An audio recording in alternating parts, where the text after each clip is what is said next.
அனைவருக்கும் வணக்கம். தாய் கிழவி படம் ரிலீஸ் ஆகி சக்கப்போட போட்டிருக்கிறது. நம்ம லேட்டாக விமர்சனம் பண்ணாலுமே சிறப்பான ஒரு விமர்சனம் இருக்கும். தொடர்ந்து முழுசாக பார்த்தீங்கன்னா உங்களுக்கு தெரியும். இப்போ தாய் கிழவி படத்தின் கதை என்ன அப்படின்றத பார்த்துடலாம். ஒரு கிராமத்தில் பார்த்தீங்கன்னா வட்டிக்கு விட்டுருக்கிற ஒரு கிழவி தான் ராதிகா. அவங்க பார்த்தீங்கன்னா வட்டிக்கு விட்டு வசூல் பண்ணுற ஒரு கேரக்டராக பண்ணியிருக்காங்க. ஒவ்வொரு வீட்லையும் வசூல் பண்ணும் போதெல்லாம் கிழவியாக இருந்தாலும் பார்த்தீங்கன்னா அவங்க போல்டை பார்த்துட்டு பயந்துக்கிட்டு தான் ஒவ்வொருத்தரோட ஆக்டிவிட்டி இருக்கும். அப்போது அவங்களுக்கு 3 மகன்கள். அந்த 3 மகன்களும் எப்படியோ அந்த கிழவி செத்து போச்சுன்னா, அதாவது உடல்நிலை சரியில்லாமல் போயிடும் ராதிகா அம்மையாவுக்கு. அப்போ அவங்க ராதிகா அம்மா பார்த்தீங்கன்னா, உடல்நிலை சரியாத காரணத்தை வச்சு இந்த 3 மகன்களும் எப்படியாவது செத்துருச்சுன்னா, இந்த நகை, அதாவது நகை ஏகப்பட்ட நகை வச்சிருப்பாங்க, சொத்து வேறு சேர்த்து வச்சிருக்காங்க. இதெல்லாம் ஆளுக்கு பதியாக பிரிச்சுட்டு செட்டில் ஆயிடலாம் அப்படின்னு நினைக்கிறாங்க. ஒரு கட்டத்துக்கு மேலே பார்த்தீங்கன்னா, அது ராதிகா அம்மா சாப்பிடான்னு நினச்சி 3 பேரும் எடுக்கிற ஸ்டெப்ஸுக்கு அப்புறம் என்ன நடக்குது அப்படின்றதான் ஒட்டுமொத்த கதையே. இதில் நீண்ட நாளுக்கு அப்புறம் எனக்கு என்னன்னா, கிழக்கு சீமையிலே படத்ததுக்கு அப்புறம் ஒரு கிராமத்து சாயல்ல ராதிகா அம்மா ரொம்ப ரொம்ப நல்லா நடிச்சிருக்காங்க. அவங்க நடிப்புக்கு நம்ம சொல்லணும் இல்லை. ஆனால் அதுக்கப்புறம் நிறைய படம் நடிச்சிருந்தாலுமே ஒரு சிட்டி அம்மாவா, ஒரு கேஷுவலான அம்மாவா இப்படி தான் பார்த்துருப்போம். ஆனால் அந்த கிழக்கு சீமையில இருக்கிற அந்த விஜயகுமாரோட தங்கச்சியே நடிச்ச அந்த கேரக்டருக்கு பார்த்தீங்களா, அதெல்லாம் ஜீவன். அதெல்லாம் மறக்கவே முடியாது. அந்த பாதிப்பை இந்த படத்தில் ஏற்படுத்திருக்குன்னு சொல்லலாம். அந்த அளவுக்கு ராதிகா அம்மா பட்டை கிளப்பி இருக்கிறாங்க. அந்த அளவுக்கு செம்மையாக நடிச்சிருக்காங்க. இதில் மகன்களாக சிங்கம்புலி, அருள்தாஸ் போன்றவர்கள்லாம் சூப்பராகவே நடிச்சிருந்தாங்க. இதில் முனிஷ்காந்த் ஒரு நல்ல கேரக்டர் பண்ணியிருந்திருக்காங்க. இதில் பார்த்தீங்கன்னா சிங்கம்புலிக்கும் அவருக்குள்ள காமெடிலாம் ரொம்ப ரொம்ப ஒர்க் அவுட் ஆயிருங்க. இந்த பக்கம் பாலசரவணன் அவர்கள்லாம் பார்த்தீங்கன்னா காமெடி ரோல்லாம் ரொம்ப சிறப்பாக பண்ணியிருந்திருக்காங்க. காமெடி இந்த படத்தில் ரொம்ப நல்லா ஒர்க் அவுட் ஆயிருக்குன்னு சொல்லலாங்க. ஃபர்ஸ்ட் ஹாப்பில் பார்த்தீங்கன்னா ஒரு 20 மினிட்ஸ் ராதிகா சரத்குமார் அவர்கள் பார்த்தீங்கன்னா அந்த வட்டி வசூல் பண்ணுறது, அதுக்கப்புறம் அவங்க ஆட்டிடியூடு இதெல்லாம் பார்க்கும்போது செம்மையாக இருந்தது. அவங்க அதுக்கப்புறம் படுக்கை ஆனதுக்கப்புறம் இவங்க காமெடி அலப்பறைகள்லாம் சூப்பராக இருக்குன்னு வச்சுங்களேன். அதுக்கப்புறம் செகண்ட் ஹாப்புக்கு அப்புறம் ரொம்ப நல்லாவே இருக்குன்னு சொல்லலாம். ஃபர்ஸ்ட் ஹாப் அவங்க ராதிகா சரத்குமார் அவர்கள் உடல்நிலை சரியாமல் படுத்ததுக்கப்புறம் கொஞ்சம் படம் ஸ்லோவாக போக ஆரம்பிச்சது.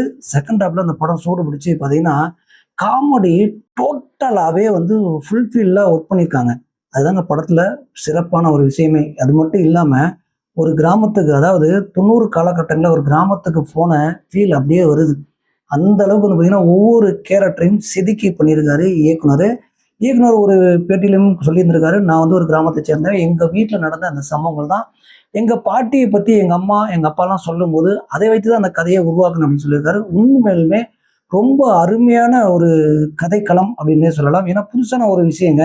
இந்த விஷயத்தை எடுத்துக்கிட்டு அந்த கிராமத்துக்கே சென்று வந்த மாதிரி ஒரு ஃபீலை கொடுத்துருக்காரு பார்த்தீங்களா, அதுக்கே டைரக்டரை பாராட்டலாம். அந்த அளவுக்கு நேர்த்தியாக ரொம்ப அழகாக ஸ்க்ரீன் பிளேயும் சரி, டயலாகும் சரி, காமெடியும் சரி எல்லாமே சூப்பராக ஒர்க் பண்ணியிருக்காங்க. இதில் ராதிகா சரத்குமார் அவர்களுக்கு பார்த்தீங்கன்னா அவார்டு கிடைக்கிறதுக்கும் வாய்ப்பு இருக்குது. அந்த அளவுக்கு அவங்க பர்ஃபார்மன்ஸ் பட்டை கிளப்பியிருக்குங்க அப்படின்னே சொல்லலாம். அப்போ மைனஸ் எதுவுமே இல்லை அப்படின்னு கேட்டிங்கன்னா இதில் மைனஸ் சில இருக்குது. அதுக்கு முன்னாடி டெக்னிக்ஸை பற்றி பேசிட்டு நம்ம போகலாம். பார்த்தீங்கன்னா கேமரா ஒர்க் ரொம்ப பர்ஃபெக்டாக பண்ணியிருக்காங்க. எடிட்டிங் ஒர்க்கும் நல்லாயிருக்கு. மியூசிக்கு ரொம்ப ரொம்ப சிறப்பாக இருக்குங்க. அந்த படத்துக்கு மியூசிக் முதல் பாயிண்ட்டாக சொல்லலாம். ஏன்னா ஒவ்வொரு கேரக்டரும் வரும்பொழுது இந்த பேக்ரவுண்ட் மியூசிக் இருக்குது பார்த்தீங்களா, ரொம்ப அற்புதமாக பண்ணியிருக்காரு மியூசிக் டைரக்டர். இது நம்மளை படத்தில் ஒன்றி பார்க்க வச்சதுக்கே மெயினாக மியூசிக் தாங்க. நம்ம அந்த கிராமத்துக்கே போக வச்சதுக்கே மியூசிக் தான் முதல் காரணம். என்னோட கிரெடிட்டும் மியூசிக் டைரக்டர் தான் வச்சுங்களேன். அதுக்கப்புறம் இதை மைனஸே இல்லையா நம்ம கேட்டோம் இல்லைங்களா, மைனஸ் இருக்குது எங்கே அப்படின்னு பார்த்தீங்கன்னா, ராதிகா இன்ட்ரோடக்ஷன் பண்ணதுக்கப்புறம் அவங்க படுக்கை ஆனதுக்கப்புறம் அங்கே இருக்கிற காமெடியெல்லாம் திருப்பி அம்மா மேலே பாசம் அந்த விஷயங்களை எல்லாமே இன்னும் ஆழமாக பதிவு பண்ணியிருக்கணும். எதுக்காக அம்மா சாவன்னு நினச்சாங்க, அதுக்கப்புறம் ஏன் சாகவன்னு நினச்சாங்க, இந்த விஷயங்களை காமெடியாக கொண்டு போயிட்டாங்களே தவிர ஏன்னா ஆழமாக பதிவு செய்யலை. இந்த விஷயங்கள்லாம் கரெக்ட் பண்ணியிருந்தாங்கன்னா அடுத்து இன்னொன்று பார்த்தீங்கன்னா ரீல்ஸில் பண்ண அனைத்து கேரக்டரையுமே உள்ளே கொண்டு வந்திருக்காங்க. நிறைய பேர் சினிமாவை ட்ரை பண்ணிருக்காங்க. ஆனால் ரீல்ஸ் பண்ணவங்களே கொண்டு வந்திருக்கீங்க. இந்த ரீல்ஸ் பண்ணவங்களாம் கொண்டு வந்தது நல்லா நடிச்சிருக்காங்க, ஓகே. ஆனால் இதை அந்த ரீல்ஸ் பண்ண ஞாபகம் நினைவூட்டும் பொழுது கதையில் ஒன்ற முடியல. ஏன்னா அந்த அளவுக்கு ரீல்ஸை போட்டு தள்ளினவங்களாம் பார்த்தீங்கன்னா கொண்டு வந்ததுக்குள்ளே பயன்படுத்தியிருக்காங்க. இதெல்லாம் கொஞ்சம் அவாய்ட் பண்ணியிருந்தாங்கன்னா, ஏன்னா இந்த மாதிரி கதை களத்துக்கெல்லாம் எப்பயுமே பார்த்தீங்கன்னா சினிமா பிரபலம் நடித்தவங்க அல்லது புதுமுகத்தை போட்டிருந்தாங்கன்னா நமக்கு இன்னும் பார்த்தீங்கன்னா ஒன்றி பார்க்கக்கூடிய சூழ்நிலை உருவாகும். இதெல்லாம் அவங்க தவிர்த்திருந்தாங்கன்னா கண்டிப்பாக இந்த படம் இன்னும் சூப்பர் டூப்பர் ஹிட்டுன்னே சொல்லலாம். நம்ம சொன்ன மாதிரி ஆரம்பத்தில் இருந்தது, இடையில ராதிகா சரத்குமார் அவர்கள் படத்தை படுக்கை ஆனதுக்கப்புறம் கொஞ்சம் லேக் ஆகுது. இன்ட்ரோல் பார்க்க ரொம்ப நல்லா இருக்குது. செகண்ட் ஹாஃபு ரொம்ப ரொம்ப சூப்பராக இருக்குது. கிளைமேக்ஸ் ரொம்பவே நல்லா இருக்குங்க. தாய் கிழவி பார்த்தீங்கன்னா தேட்டரில் பார்க்கக்கூடிய ஒரு சூப்பர்பான ஒரு திரைப்படம் தான். நல்ல ஒரு மெட்டீரியலில் இந்த சமயத்தில் கொடுத்துருக்காங்க. நல்ல ஒரு திரைப்படம். பார்த்துட்டு கமெண்ட் பண்ணுங்கள். எனக்கு ரொம்ப ரொம்ப பிடிச்சிருக்கு.